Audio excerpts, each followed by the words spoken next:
ការហក់ឡើងនៃតម្លៃមាសនិងប្រាក់ក្នុងឆ្នាំ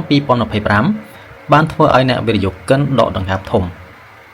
ការកើនឡើងយ៉ាងខ្លាំងនៃលោហៈដែលមានតម្លៃទាំងពីរនេះ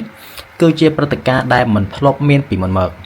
ហើយមនុស្សជាច្រើនមិនបានព្យាករណ៍ពីការកើនឡើងយ៉ាងគំហុកនៃតម្លៃមាសនិងប្រាក់នោះទេតើមានអ្វីកើតឡើងក្នុងឆ្នាំ2026តើមាសនិងប្រាក់នឹងបន្តបំបែកកំណត់ត្រារបស់ពួកគេក្នុងឆ្នាំនេះទៀតដែរឬទេតម្លៃមាសមានឆ្នាំដ៏វិសេសវិសាលក្នុងឆ្នាំ2025បានបន្តសន្ទុះកើនឡើងនិងបានបំបែកកំណត់ត្រាខ្ពស់បំផុតថ្មីចំនួន52ដង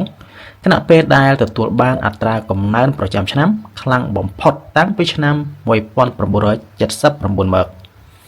មាសបានបិទតម្លៃនៅកម្រិត$4,319នៅថ្ងៃជួញដូរចុងក្រោយនៃឆ្នាំ2025ដូច្នេះវាបានកើនឡើងប្រហែល 65% កាលពីឆ្នាំមុនខណៈដែលប្រាក់បានហក់ឡើង 148% រហូតដល់$71.26ក្នុងរយៈពេល5ឆ្នាំចុងក្រោយនេះតម្លៃមាសបានហក់ពី$1,898 រហូតដល់$4,489 ដូច្នេះវាបានផ្ដល់ផលចំណេញត្រឡប់មកវិញ 127% ខណៈពេលដែលប្រាក់ក្នុងរយៈពេលដូចគ្នាបានហក់ឡើងពី$26.40 រហូតដល់$71.66 ដែលស្មើនឹងអត្រាកំណើន 171%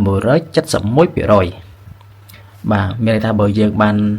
ទិញប្រាក់ឬក៏មាសទុកបាទក្នុងរយៈពេលតែមួយឆ្នាំចុងក្រោយនេះក៏បាន 65% ដែរបាទនៃផលចំណេញហើយបើបានទិញប្រាក់គឺ 148% បាទគឺច្រើនមែនតើហ្មង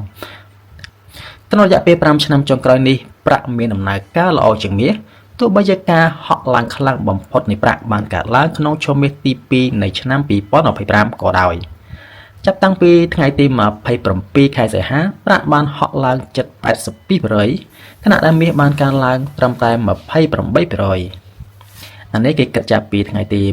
27ខែសីហាឆ្នាំ2025បាទហើយរយបានជាមាសនិងប្រាក់ហក់ឡើងខ្លាំងក្នុងឆ្នាំ2025មានកត្តាជាច្រើនដែលរួមចំណែកដល់ការកើនឡើងយ៉ាងខ្លាំងនៃលោហៈទាំងពីរនេះក្នុងឆ្នាំ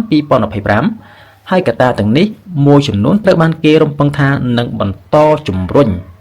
លោហៈមានតម្លៃទាំងពីរនេះឡើងដល់កម្រិតខ្ពស់ថ្មីទៀតក្នុងឆ្នាំនេះផងដែរបាទសរុបមកគេថានៅឆ្នាំ2026នេះមាសនិងប្រាក់នឹងបន្តកើនឡើងបន្ថែមទៀតបាទចា៎ណាមិញការហក់ឡើងនៃតម្លៃប្រាក់ទោះបីជាមានភាពស្របគ្នាទៅនឹងកត្តាម៉ាក្រូសេដ្ឋកិច្ចក៏ដោយក៏វាទទួលបានអត្ថប្រយោជន៍បន្ថែមពីតម្រូវការឧស្សាហកម្មដ៏រឹងមាំដែលផ្សារភ្ជាប់ទៅនឹងថាមពលស្អាតរថយន្តអគ្គិសនីនិងហេដ្ឋារចនាសម្ព័ន្ធបណ្ដាញអគ្គិសនីដែលបន្ថែមស្រទាប់នៃតម្រូវការចលនាសម្ព័ន្ធដល់ការកើនឡើងរបស់វាបាទយើងឃើញថាប្រាក់គឺមានតម្រូវការខ្ពស់ខ្លាំងមែនទែនបាទហើយគេបកស្រាយថាដោយសារតែមានដោយសារតែភាពផ្សារភ្ជាប់ទៅនឹងថាមពលស្អាតរថយន្តអគ្គិសនីក៏ដូចជាបណ្ដាញហេដ្ឋារចនាសម្ព័ន្ធអគ្គិសនីបាទហើយកត្តាមួយទៀតគឺអាចមកពីតម្លៃប្រាក់ហ្នឹងគឺវានៅមានទំហំទីផ្សារតូចបាទឬយើងអាចនិយាយថាវាមានតម្លៃថោកដូច្នេះអ្នកវិនិយោគគឺប្រមូលទិញកំឡុងពេលដែលយើងមានសង្គ្រាមបាទគឺបង្កឲ្យមានការភ័យខ្លាចចំពោះប្រាក់របស់ពួកគាត់លោក Manish Sharma អនុប្រធានផ្នែកទំនិញនិងរូបិយប័ណ្ណនៃក្រុមហ៊ុន Anand Rathi Share and Stock Broker មានទស្សនៈថាការកើនឡើងភ្លាមៗនៃតម្រូវការនាំចូលពីបណ្ដាប្រទេសប្រើប្រាស់សំខាន់ៗដូចជាឥណ្ឌានៅមុនពេលពិធីបុណ្យ Diwali រួមនឹងការកើនឡើងនៃចំណាប់អារម្មណ៍លើមូលនិធិ ETF សកលក៏ជាកត្តានៅពីក្រោយការហក់ឡើងនៃតម្លៃមាសក្នុងឈុតមាសទី2នៃឆ្នាំ2025ផងដែរដំបូងឡើយវាជាការហក់ឡើងនៃតម្លៃមាសដែលបានផ្ដល់មូលដ្ឋានគ្រឹះដ៏រឹងមាំសម្រាប់ប្រាក់ក្នុងការហក់ឡើងតាមក្រោយជាចុងក្រោយប្រាក់បានបន្តស្ទុះពីការហក់ឡើងនៃតម្លៃមាសហើយហក់ខ្លាំងជាងតម្លៃមាសឆ្ងាយណាស់ដោយសារតែអ្នកវិនិយោគិនសម្រុកទិញប្រាក់ដោយចាត់ទុកលោហៈពណ៌សនេះជាជម្រើសដែលមានតម្លៃថោកជាងដោយសារតែទីផ្សារប្រាក់មានទំហំតូចជាងបើធៀបនឹងមាសសកម្មភាពតម្លៃរបស់វាប្រែប្រួលខ្លាំងនិងរហ័សនៅពេលដែលធនាគារកណ្ដាលសំខាន់ជាពិសេសធនាគារកណ្ដាលអាមេរិកកាត់បន្ថយអត្រាការប្រាក់ចំពេលមានអតិផរណាខ្ពស់ វាបាននាំឲ្យមានការទិញមាសនិងប្រាក់ដើម្បីការពារហានិភ័យពីអតិបរណាអញ្ចឹងបងប្អូនប្រហែលជាបានដឹងហើយថាតម្លៃលុយរបស់យើងទោះបីជាមិនមានវិបត្តិក្តីក៏តម្លៃលុយនេះគឺធ្លាក់ចុះប្រចាំឆ្នាំបាទគឺប្រហែលជា2 ទៅ 3% ជារៀងរាល់ឆ្នាំមានន័យថាតម្លៃប្រាក់គឺនឹងកើនឡើងជាបន្តបន្ទាប់ដូច្នេះបើបងប្អូនមានទុនបម្រុងគឺអាចយកមួយចំណែកទៅទិញបាទមាសឬក៏ប្រាក់ទុកបាទ